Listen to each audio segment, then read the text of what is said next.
pillé mon billet. Alors, j'ai fait mon billet. J'ai fait mon billet. J'ai fait mon billet. हाल ही में Indigo airlines की कई flights cancel हो गईं। इसका सबसे बड़ा असर आम जनता पर पड़ा। फ्लाइट्स बंद होने के बाद बाकी एयरलाइंस ने टिकट के दाम अचानक कई गुना बढ़ा दिए। जहां 6,000 रुपए में टिकट मिलती थी, वहीं उसी रूट की टिकट 35,000 से 95,000 रुपए तक बेची जाने लगी।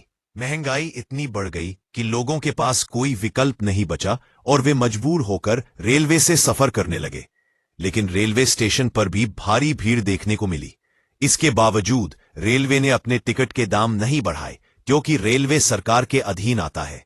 और अब यहां एक बड़ा सवाल उठता है, अगर रेलवे भी प्राइवेट होता तो आम जनता का क्या हाल होता? यही होता जब भी सरकारी संपत्ति को प्राइवेट कंपनियों को बेच दिया जाता है। प्राइवेट कंपनियां अपने मुनाफे के हिसाब से फैसले लेती है।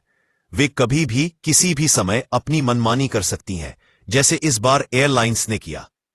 लोग अक्सर कहते हैं कि सरकारी कंपनियां उतनी सुविधाएं नहीं दे पाती, लेकिन इस बार आपने देख लिया इंडिगो ने किस तरह लोगों को घंटों खड़ा करके रखा। किसी की फ्लाइट छूट गई, किसी की मीटिंग मिस हो गई, किसी का टिकट का पैसा गया, किसी का सामान।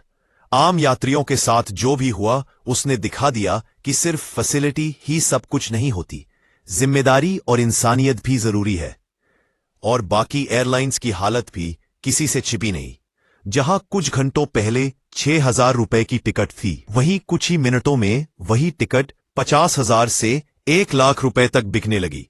सवाल यह है कि अगर भविष्य में देश की सभी सरकारी संपत्तियां प्राइवेट कंपनियों के हाथों में चली गई, तो आम लोगों का क्या होगा?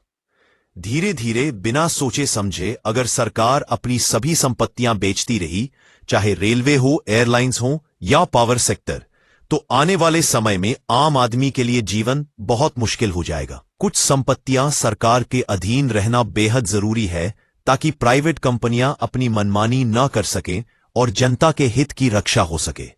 अगर कुछ एयरलाइंस भी सरकार के अधीन होती, तो शायद आज हम ऐसी स्थिति देखने को मजबूर न होते।